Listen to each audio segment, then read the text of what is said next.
45ஆம் அதிகாரம் 22வது வசனம். மண்ணுலகின் அனைத்து எல்லை நாட்டினரே, என்னிடம் திரும்பி வாருங்கள், விடுதலை பெறுங்கள்.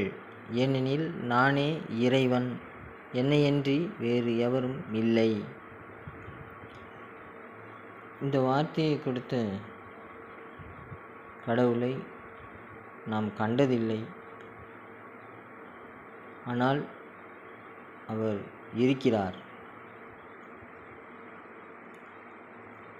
அவர் எவ்வாறு வார்த்தைகளை கொடுக்கிறார்?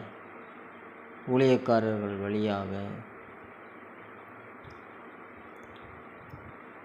இந்த உலகிற்கு மக்களிடம் அறிவுரை கூறுகின்ற முக்கியமான பெரியவர்கள் வழியாக இவ்வாறான வார்த்தைகளை அவர் கொடுக்கிறார். அவர் சொல்வதெல்லாம் மனம் திரும்பி வாருங்கள், அப்போது விடுதலை பெறுவீர்கள் என்பதை அவர் சுட்டி காட்டுகிறார்.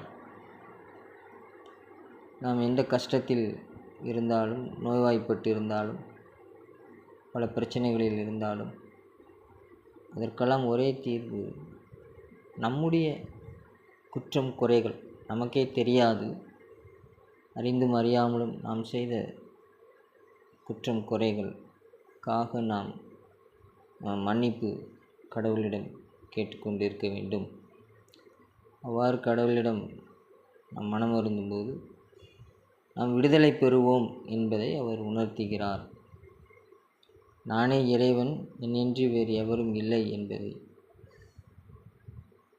நாம் உணர அவர்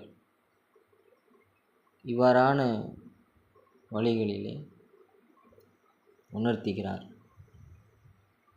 கடவுளுக்கு மகிமை உண்டாவதாக. ஆமென்.